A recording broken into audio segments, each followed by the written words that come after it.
The first 10 years of my life were incredibly challenging because when I was 18 months old, I was diagnosed with Ewing sarcoma. So the doctors decided that the only way I was truly going to be able to survive was amputating my left leg. Since I was diagnosed with cancer at such a young age, and the treatment that I was given really takes a toll on your body, and a lot of women can't have children after that, and I was one of those women. For the first time in my life, I think it hit me, and I really understood that I was going to be missing out on something that I had dreamed about my entire life. I was always afraid that no man would accept me in a way that a wife wants to be accepted, physically, intimately. That was a huge deal for me because I was now dating this man who we were talking about marriage, and looking at him and knowing that I lacked something that he wanted was detrimental to the way that I saw myself. My husband and I were married, and on the 4th month, I took a pregnancy test, and I was pregnant. In the 5th month of my pregnancy, I was told by a doctor that I had a heart condition that was critical, and that if I did not abort my child, that it would claim my life. I have never felt so confused, so bitter, so afraid in that moment because I was terrified. I didn't want to die. And this was my child, and I knew that it was my duty to protect her the way that the Lord had sheltered me and protected me for so long against everything that the world had thrown at me. And so we decided that we were keeping Ellie, my daughter, even if that meant me not being alive. We were going to trust God every single minute of every day. The months follow, and I get bigger and bigger, and Ellie kicks stronger and stronger, and we have her, and she's healthy, and it was wonderful. It was the most amazing day of my life because I saw a miracle that I was told would never happen come true. And then 2 days later, I was trying to go to sleep, and I felt like I was suffocating. And so I called my doctor, and she said, "You need to come in right now." She looked at me and she said, "Jordan, you're going into heart failure." I felt like the rug was being pulled out from underneath me. I had this beautiful child, I have this home, I have this husband, and now it's gone. Me being able to watch her grow into the woman that I wanted was gone. And I remember I was at church one Sunday, and I was feeling weak, and I just threw my hands up and I said, "Are you listening to me? Do you hear me? I am asking you for help, and you are silent." And I just felt the Holy Spirit say to me, "I'm gonna keep allowing things to happen until you trust me. Are we there yet?"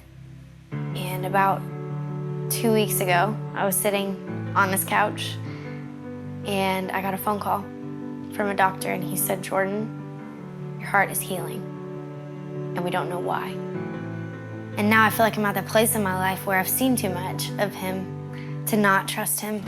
I feel like he's brought me to a place of surrender, of peace, that my trust looks a lot like that. It looks a lot like surrender. I trust him because I know him. Have you ever in her situation before? Have you ever in a situation where everything seems impossible? Or every alternate solutions or every alternative actions that you are trying to take or do seems will not contribute to the solution of the problem.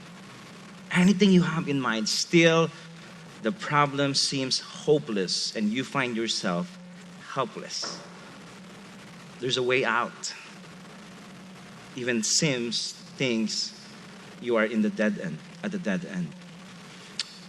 Have you ever in a doctor's appointment, and then in the clinic the doctor told you that, "Hey, you need an operation. We need to remove this organ. We need to remove this organ." I know someone.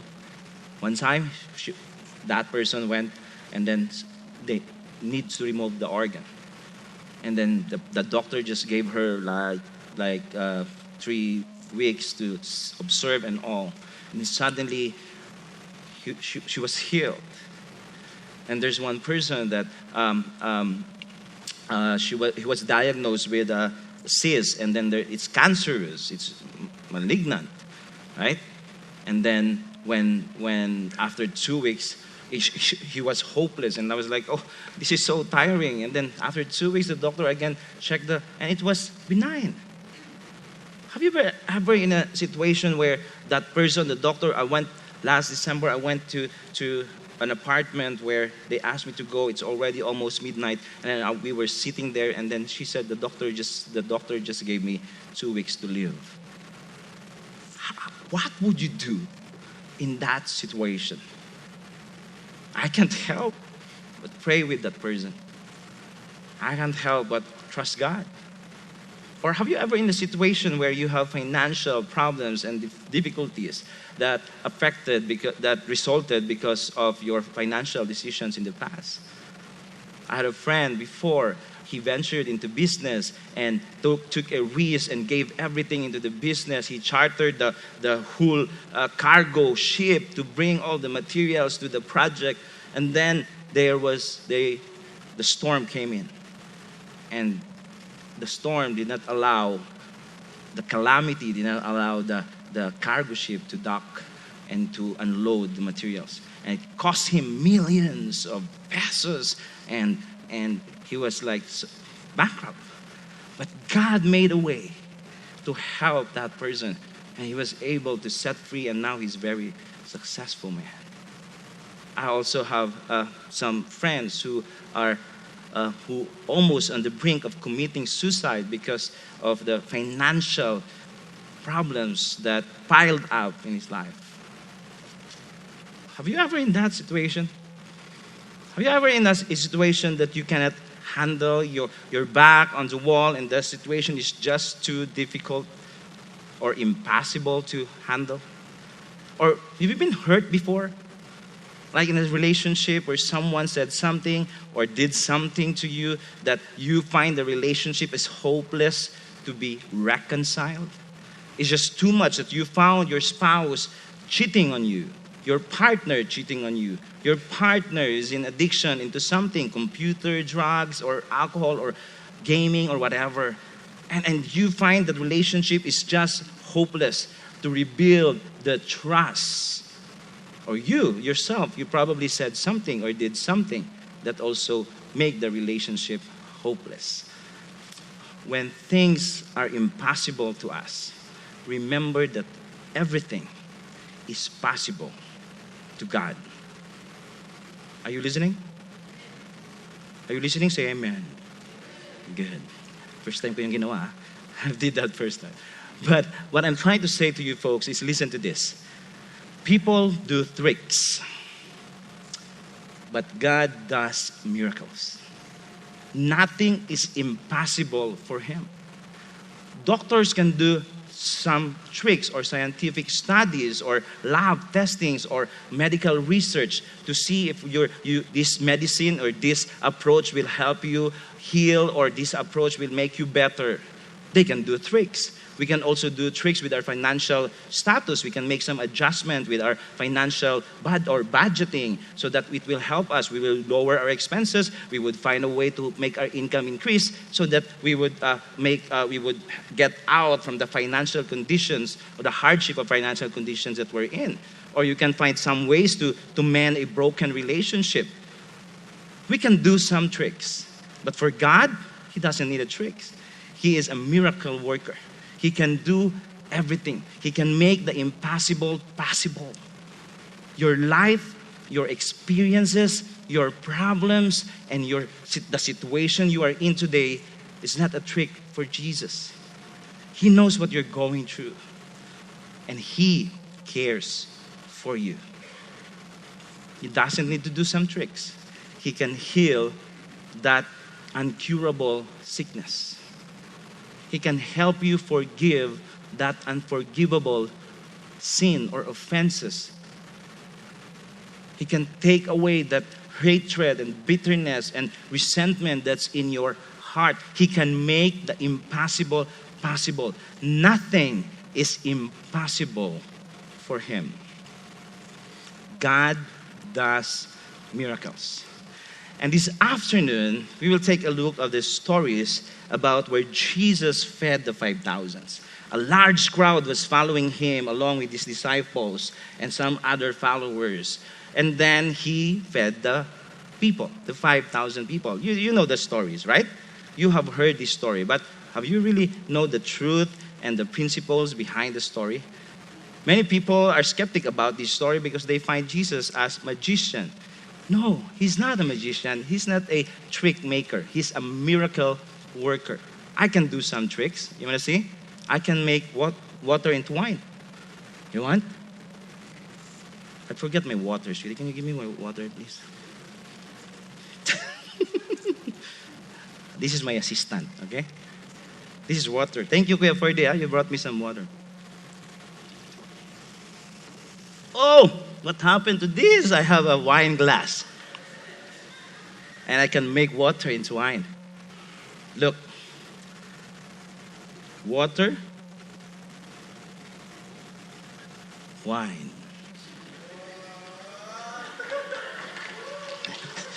I told you earlier, you're looking forward to that, right?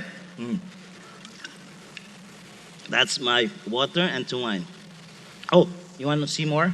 I can do more magic. But Jesus I can make some balloon barbecue. Is it possible to make some Oh, did you prepare balloon barbecue, sweetie? Oh, you see? I will try to poke this. I'm not sure if I will be successful, but you know what? I can poke this. Nako. No? Oh, balloon.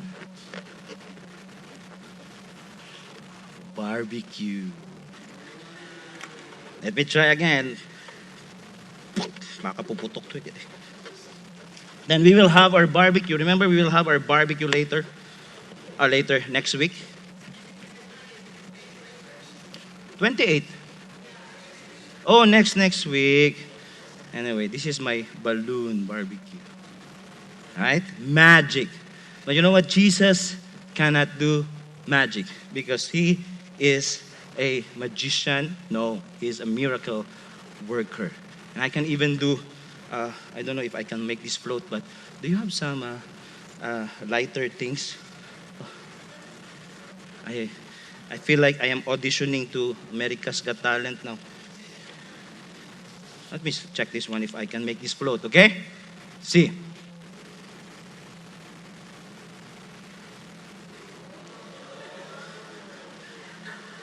See? I told you I can do magic tricks. But that's not what you are paid for. That's not what you did pay. Are you impressed now? That's not our message, okay? Our message, my whole point is that we can do tricks. We can make some adjustment to our situation. But when the situation is just too impossible, Jesus can make things possible. He's not a trick. He's not tricker. Is that the word? He is a miracle worker. And that's what we're going to talk about this afternoon. Now, this miracle, this miracle that Jesus performed was very special. This was mentioned in the 4 Gospels. Matthew, Mark, Luke, and John. There's no other miracle that was mentioned in 4 Gospels except for this one. And you have heard this in your Sunday school. You have heard this, the first story that you had at church. But this one, I want to dig in and we'll learn what are the truths and principles that we can learn from this. Okay? And this cannot be contested. This is the famous and uncontested miracle. Many people will try to be skeptic about what Jesus did on feeding the 5,000, but they can figure out because there are many witnesses, there are many people involved. So Jesus is not like me who can just do some tricks. He is a miracle worker. And whatever situation you're in today, he can make the impossible possible. Let's dive in. John chapter 6, verses 1 to 14. That's where we're gonna talk gonna get our message.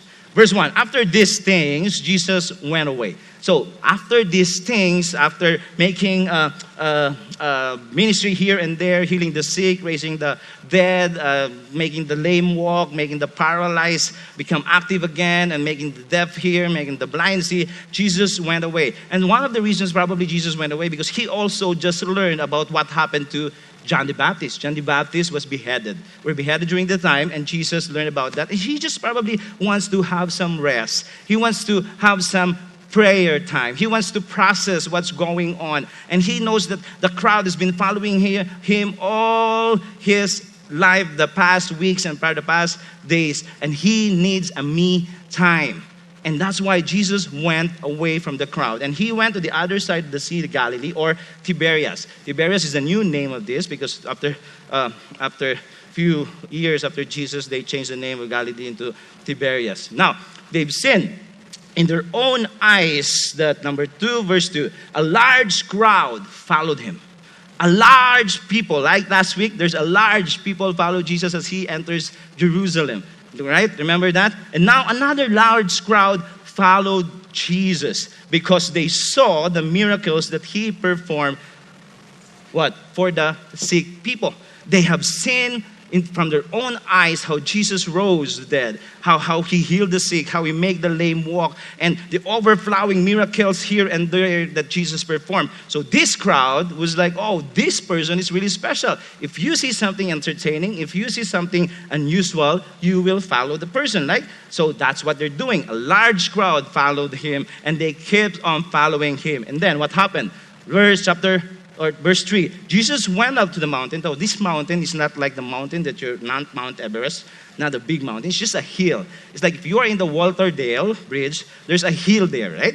Where some people would take photos for the view of the Walter Dale Bridge. Just a hill. Jesus went there to just examine what's going on in the crowd. And then he went to the mountain and sat with his disciples. And then this time, this is what happened. The time for the Jewish Passover is coming. And Jesus was thinking, oh, these people are just coming over and then probably not for me, or probably for me, or probably for the... So understandably, there are many people. So he was looking like, oh, he felt compassion. In Matthew and Luke, in Mark, it says there, he felt compassion to the people. Because the people are starting to go to the town and then to Jerusalem, and then they don't have probably bring anything with them to eat. So it's fair to say that some or most of these people are just spectators.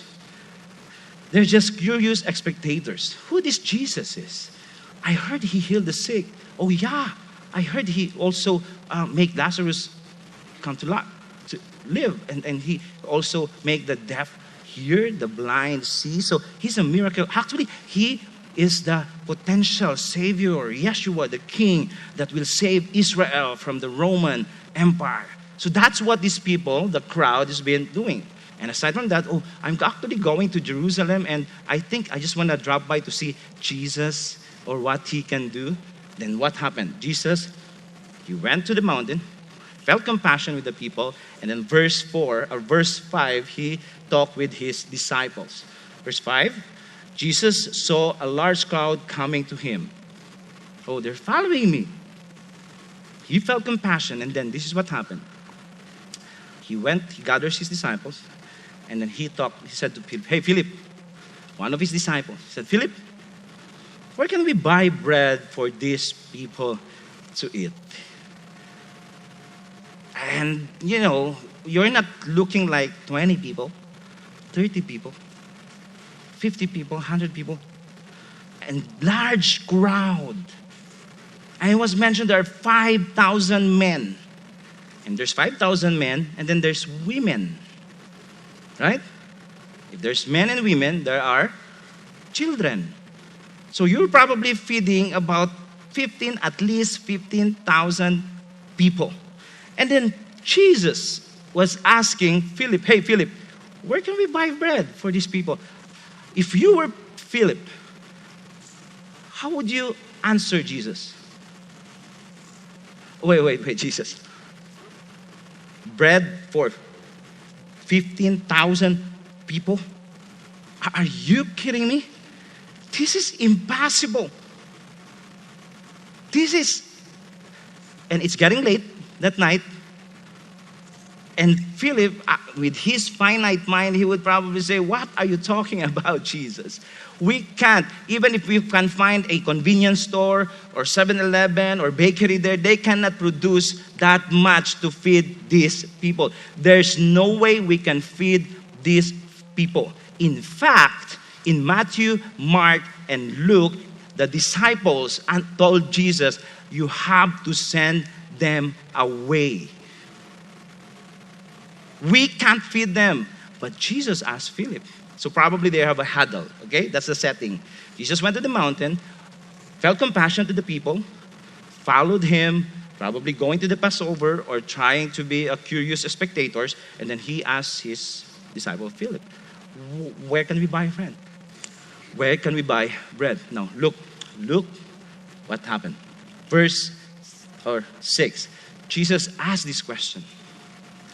Why he asked this question? To test Philip. To test his disciples. He didn't ask this because he's thinking that we can find a bakery to feed these people or a restaurant to feed these people.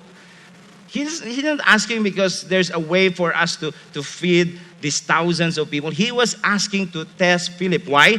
He already knew what he was going to do. So if you were Philip in that situation, why you're asking me, you would probably like, ding, ding, ding. You have some calculations, ideas, where should I buy, how many breads, how many people should do this. But Jesus was trying to test Philip. He knows what he's going to do. He's probably trying to test his disciples. He's testing his disciples how they will respond to his question. Jesus was like, Philip, Matthew, Mark, and my disciples, Peter, John, James, Thomas. You have seen me do miracles every single day. Now, I want to see how you will respond to this impossible situation. And that's what Jesus is doing to his disciples at the time. Now, I want you to remember the word test. Test. Life is a test. So whatever situation you are in today, whatever impossible situation that you are in this very moment, God knows what He's going to do. God knows what He's going to do with your life. He is just testing you. The question here, are you going to pass the test or you'll fail the test? In whatever situation you are in today, would you be able to say that I will pass this test or you'll fail? The answer to that depends on how you will respond to the situation, to the problems, to the test that God gave you. Jesus was like, I have delivered you in the past. I have provided you in the past. I have healed you in the past. I was there for you in the past. Now, what you gonna do? How are you going to respond to this testing? You have seen me solve your problems. You have seen me heal the incurable sickness of your loved ones and your friends, or your sickness. You have seen me win every battle that you are fighting in the past. Now, in this situation you are in today, its situation seems so impossible. What will you do? And Jesus is asking you to test you, just like Philip. But look how Philip responded. In verse 7, Philip answered, we would need about a year's wages to buy enough bread for each of them to have a piece. Jesus, we need money. We don't have that much. We need someone to produce the bread, and they can only get much. Wrong answer. Jesus was asking, hey, where can we get food? He's not asking, what is your economic analysis and financial analysis about this situation? He's not asking about that, right? And Jesus, your answer, Philip, does not provide solution to the problem we are in. In fact, this sounds sarcastic. Are you trying to say that we cannot produce money? Or are you trying to say that we cannot do some things or we cannot do miracles to feed these people? What you're saying, Philip failed in this area. When Jesus asked him, where can we buy some things? Jesus was testing him and he failed with this answer. Remember, they told Jesus already, send the people away. And we will not have any problems. We don't need to buy. We don't need to look for a restaurant. We don't need to buy food. Send them away and we're good. we have no problem at all. Folks, when Jesus put you in a situation, never ever underestimate him. When Jesus gave you something, when Jesus gave you problems, when Jesus gave you an impossible situation, never ever underestimate him. He's testing you how you will respond to that situations. And he knows what to do. He knows how to help you. He is just testing you if you know what to do. The best response is we have to acknowledge and remember who Jesus is. Who Jesus is for you. What did he do for your life in the past? Did he ever fail you in the past? You know what? Whenever I am in a situation, I would always recall how Jesus delivered me in the past. All I deserve in my life is death. I've been so bad before. I was a womanizer. I was addicted to gambling. I was addicted to pornography. I was a bad guy. And what the life that I'm living this very moment is all but a miracle. It's a miracle. All by his grace. And if ever I will encounter problems in the future, I will never underestimate Jesus, but I will remember who he was, how he delivered me, how he rescued me, and how he brought me into this kind of life, how he gave me a beautiful wife, how he gave me a family that I never deserved. Was Jesus not there for you when you needed him most? Didn't Jesus give you strength to continue with your everyday life? Didn't Jesus give you the opportunity to be successful in life? Didn't Jesus give you a second chance to prove yourself and to help yourself recover from your past mistakes? Didn't Jesus provide your daily needs? Remember who he was. Remember who he is. Remember what he did and what he can do for you. Do not depend on your own analysis. Do not depend on your skills, and do not depend on what you can do. We will fail and we cannot make the impossible possible. Only Jesus can. Next, let's continue. In verse 8, one of his disciples, so that was Philip. Philip was tested by Jesus, and then one of his disciples, Andrew, Simon Peter's brother, said to him, "Hey, a boy, Jesus, come on, there's a boy who has 5 loaves of barley bread and 2 small fish is here. But they won't go very far for so many people." So this is the situation, probably, like what I said. Okay, Jesus gathered his disciples and he said, okay, people, we need to find bread. Okay, Jesus, they're so pessimistic, just send them away.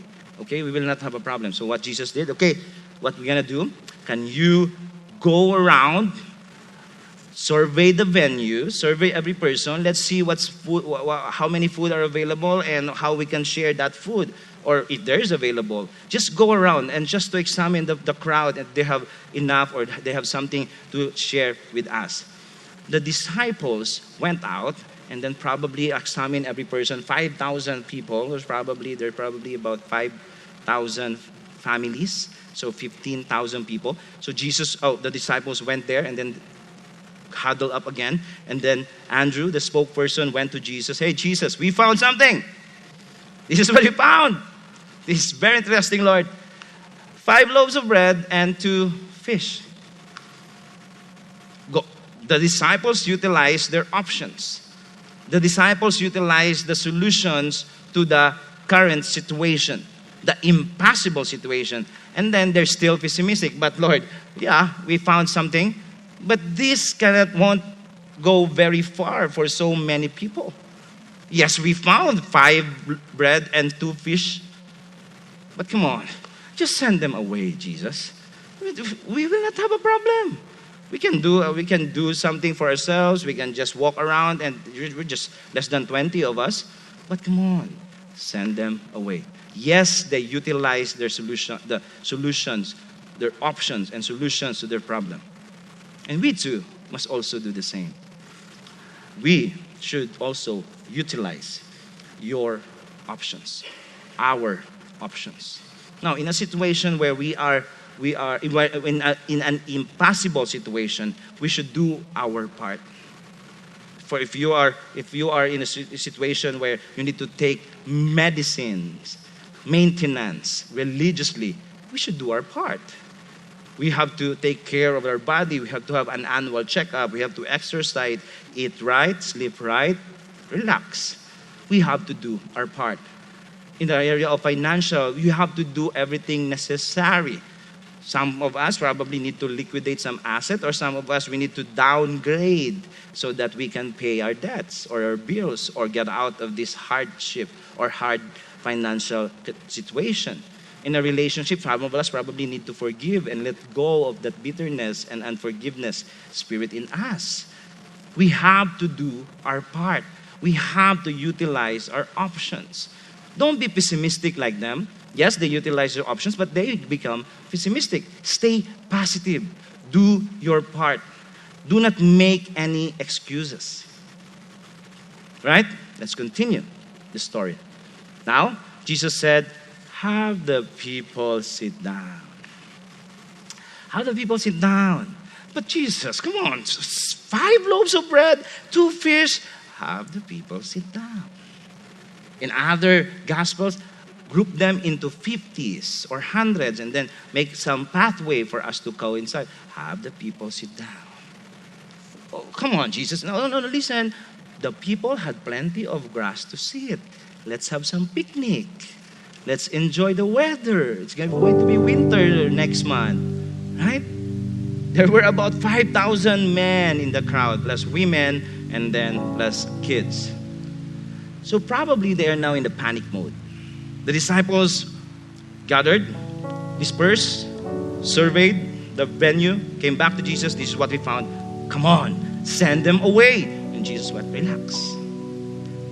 Take it easy. I know what I'm going to do, but hey, take it easy.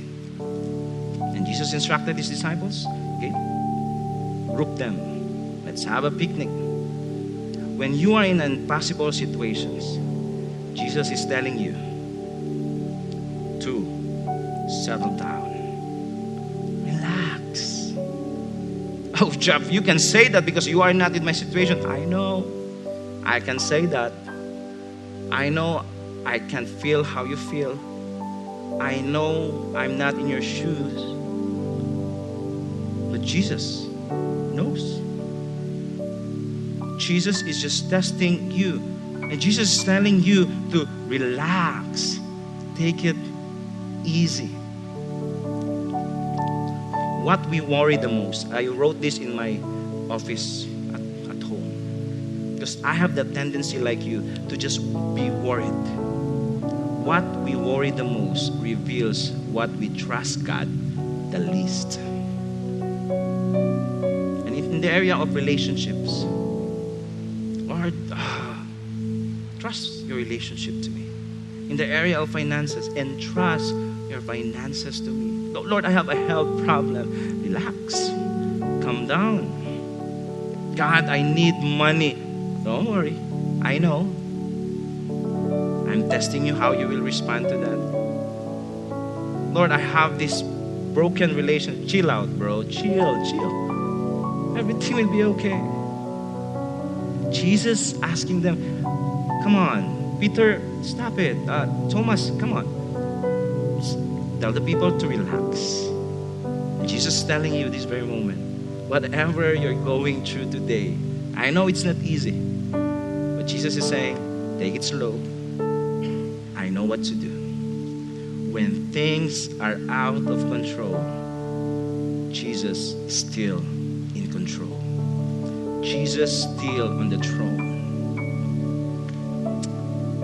And when things seems impossible, Jesus can make the impossible possible. Let's continue the story. Now Jesus took the loaves, gave thanks, and distributed to them to the people who are sitting there. He did the same thing with the fish, and the people ate as much as they want. Now Jesus did not just took the loaf. Jesus probably the boy, right? With 5 loaves of bread and 2 fish. He's just like, okay, we have probably Andrew, Peter, James, John brought the boy. Jesus, we found this boy. And I think Jesus, this is just my theory, Jesus probably, hey, hello boy. Hi Nico. Let's name the boy Nico. Hi Nico, come. Oh, what you got there? You know, there are many people. They don't have food to eat. Jesus probably thought, are you willing, Nico? Are you willing to give that to me? And the boy would probably say, this is my dinner. Can I just give 1 loaf of bread and half? No, Nico.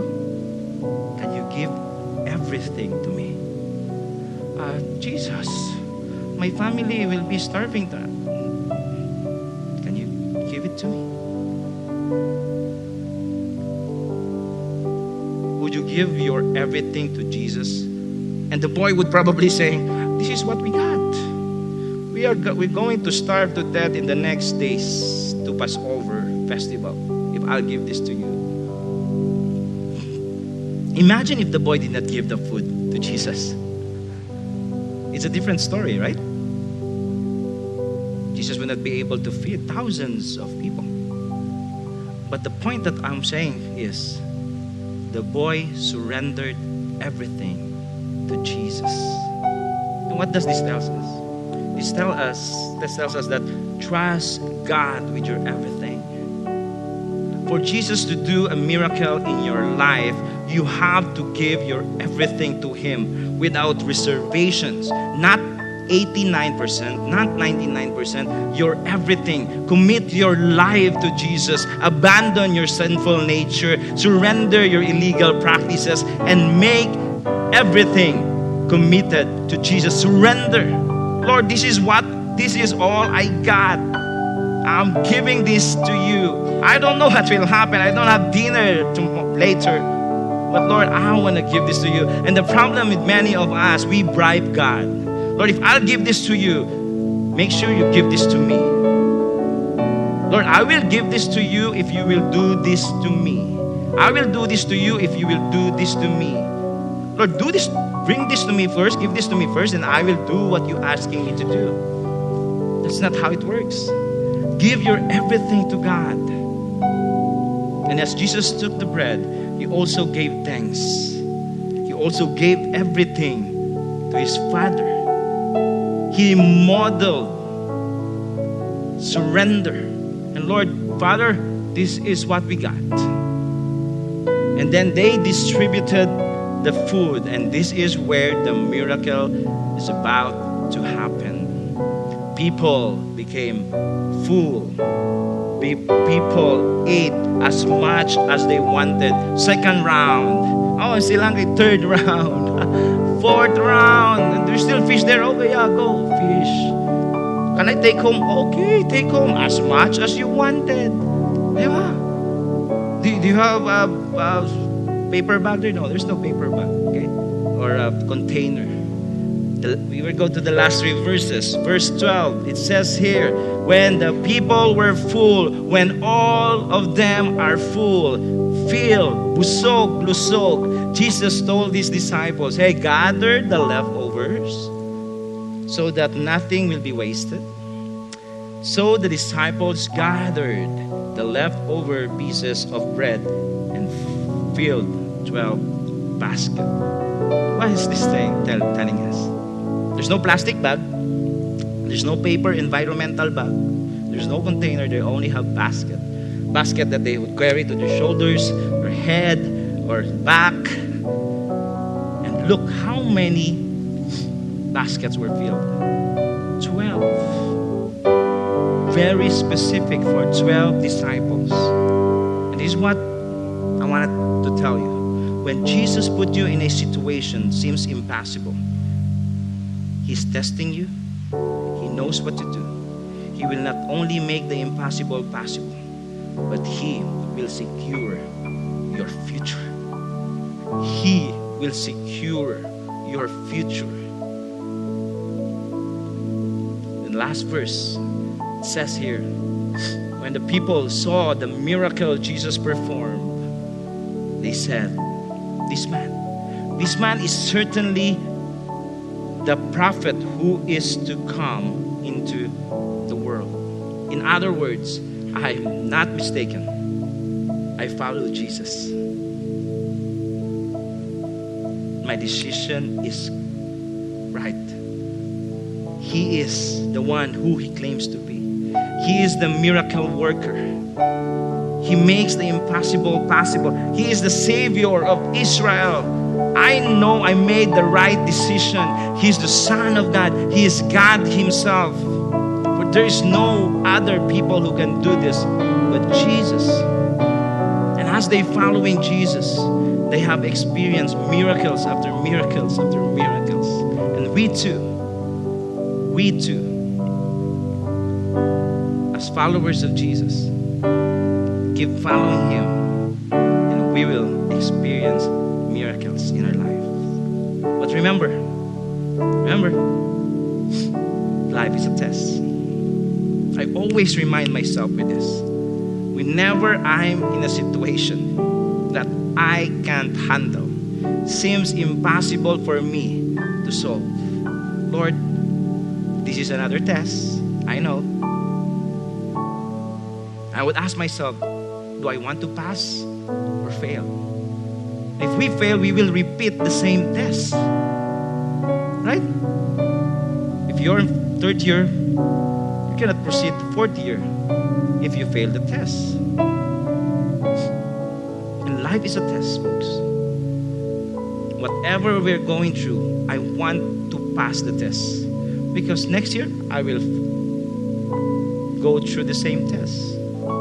And as I go through the test, I will remember who Jesus is. You should remember who Jesus is, what He did in the past, and what He is able to do for you. And as you remember Jesus, you also utilize your options.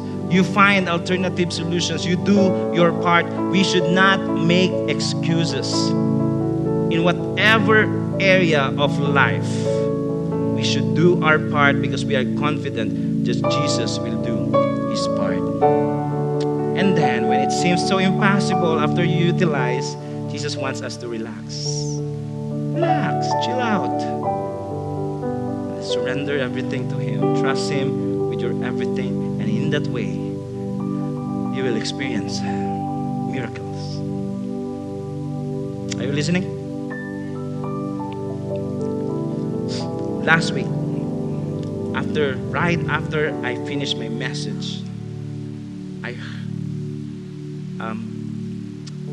I received a very bad news that also break my heart, and I thought of it every night this week. A pastor's kid from Philippines, who's my same age like me, probably 5 years older lang ako, who's so active in the ministry, committed suicide. And it wasn't easy. I can't process it. How come someone would take his life and involve in the ministry every Sunday? I don't know what's going on in their life there.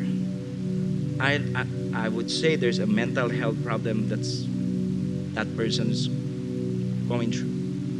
I can't imagine the pain for the pastor, father, the relatives, the friends, the family, as they process that event.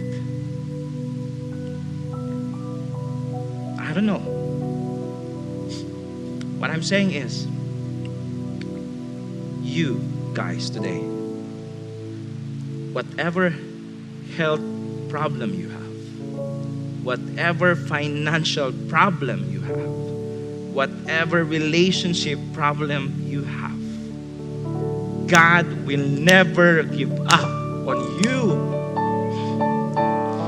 Never give up on yourself. Our God is a God of miracles. He can make the impossible possible. So whatever situation you are today, right at this very moment, never think that there's no way out. There is hope.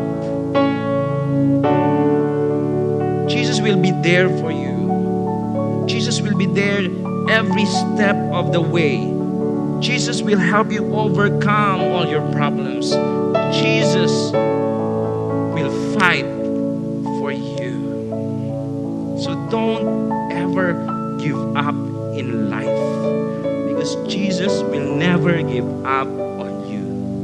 He is a God of miracles. If your relationship seems impossible to restore, don't ever give up.